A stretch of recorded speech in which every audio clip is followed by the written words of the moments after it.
السلام علیکم ورحمۃ اللہ وبرکاتہ۔ شیخ، میرا ایک سوال ہے، اگر جب راستے میں ہم چلتے ہیں یا ہمیں کوئی ٹھوکر لگ جاتی ہے، رات میں کوئی بستر سے گر جاتے ہیں ہم، تو کیا ایسا ہو سکتا ہے کہ ہمیں بہت نقصان پہنچا سکتے ہیں؟ یہ دو سوال کیے ہیں انہوں نے اس میں کہ اگر راہ چلتے ہوئے اچانک سے ٹھوکر لگ جائے، گر گئے، یا پھر یہ سوئے ہوئے ہیں بستر سے گر گئے، کیا یہ کوئنسیڈنس ہے یا پھر کوئی بھوت وغیرہ سے نقصان پہنچانا چاہ رہے ہیں؟ یہ کہنا چاہ رہے ہیں۔ آدمی کو ٹھوکر لگتی ہے اس کے نہ دیکھنے کی وجہ سے بھی، ضروری نہیں ہے کہ ہمیشہ ایک ہی سبب ہو، لیکن آدمی جب سوچنے لگتا ہے، خوف کرنے لگتا ہے، کسی چیز میں ڈوب جاتا ہے تو اس کا ذہن پہلے وہیں جاتا ہے۔ ہم وہی بتانے کی کوشش کر رہے ہیں کہ آپ بھوت سے، جنوں سے اتنا زیادہ اپنے آپ کو ڈرانے کی کوشش اور اپنی لائف کو ایسی نہ بنا لیں کہ چھینک بھی آئے، زکام بھی ہو جائے، شاید جن کی وجہ سے ہوا ہوگا۔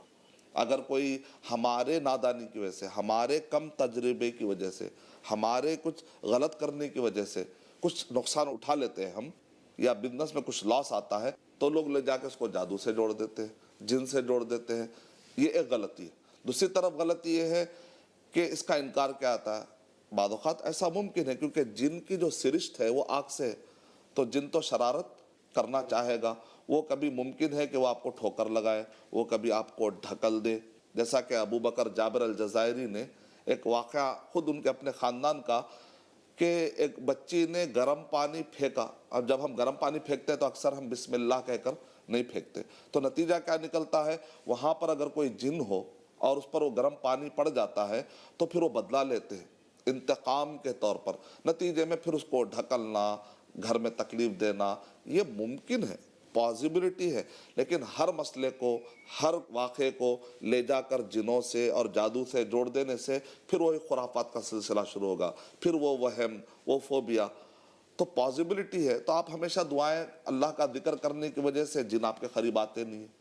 جیسا کہ علماء کرام لکھتے ہیں کہ کچھ ایسے ایمان والے لوگ ہیں، ان سے تو الٹا جن اور شیطان ڈر کے بھاگتے ہیں۔ جیسا کہ عمر رضی اللہ تعالیٰ عنہ کے بارے میں نبی اکرم صلی اللہ علیہ وسلم نے ارشاد فرمایا، صحیح بخاری کی روایت ہے فضائل میں، کہ تم وہ ہو کہ جب تم ایک راستہ لیتے ہو تو شیطان اپنا راستہ بدل دیتا ہے۔ ابن تیمیہ رحمۃ اللہ علیہ کے بارے میں آتا ہے کہ جب ان کو پتہ چلتا کہ کسی کو جن ستا رہا ہے تو ابن تیمیہ رحمۃ اللہ علیہ کہتے تھے، جاؤ اس سے جا کر کہو کہ ابن تیمیہ آ رہے ہیں علاج کرنے کے لیے۔ تو خالی نام سن کر ہی اس کے بعد وہ بھاگ کے دعا کیسی پڑھنے والے ہیں، اس دعا سے پھر کیا ہوگا، ڈر کے بھاگ جاتے تھے۔ ایک مرتبہ کا واقعہ ہے کہ ابن تیمیہ رحمۃ اللہ علیہ جا کر دعا پڑھ رہے ہیں، اس جن نے کیا کہا، میں جاتا ہوں تمہارے ڈر سے۔ ابن تیمیہ رحمۃ اللہ علیہ نے کہا، رکو، میرے ڈر سے نہیں، اللہ کے ڈر سے جاؤ، جاتے آتے میرا عقیدہ خراب کر رہے ہو کیا؟ یعنی کتنی بیلنس بات ہے اس میں کہ مومن سے بھی ڈرتے ہیں تو اس کی ذات سے نہیں، مومن کے اندر جو ایمان ہے اس ایمان کا تعلق کس سے؟ اللہ سے۔